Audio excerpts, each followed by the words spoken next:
নমস্কার, আশা করি সবাই ভালো আছেন। আজ টিভি বাংলা থেকে আজকের এক ঝলক নতুন খবর।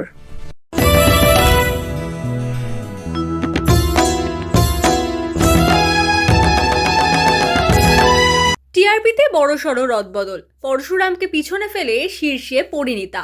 এই সপ্তাহে টিআরপি তালিকায় এসেছে চমকপ্রদ বদল। তৃণা ইন্দ্রজিতের জনপ্রিয় ধারাবাহিক পরশুরামকে পিছনে ফেলে প্রথম স্থানে উঠে এসেছে পরিণীতা। পারুল ও রায়ানের রসায়ন দর্শকদের মন জয় করায় 7.1 রেটিং পেয়ে শীর্ষে জায়গা করে নিয়েছে এই ধারাবাহিক। 6.9 রেটিং নিয়ে দ্বিতীয় স্থানে রয়েছে পরশুরাম। তৃতীয় স্থানে রয়েছে রাঙামতি তীরন্দাজ, যার প্রাপ্ত নম্বর 6.8। চতুর্থ স্থানে রয়েছে স্বস্তিকা অভিনীত প্রফেসর দ্য বিদ্যা চ্যাটার্জি, পেয়েছে 6.6। টেলিপর্দায় শেষ পর্ব সম্প্রচারের আগেও প্রথম 5 জায়গা ধরে রেখেছে জগদ্ধাত্রী, যার রেটিং 6.4।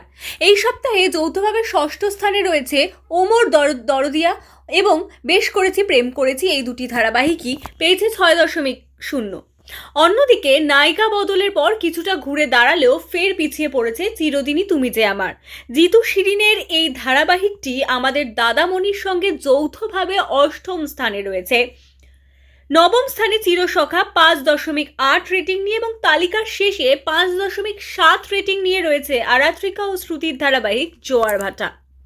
আজকের খবর এখানেই শেষ। কেমন লাগলো জানাবেন, সাবস্ক্রাইব ও শেয়ার করবেন। আপনারা ভালো থাকবেন।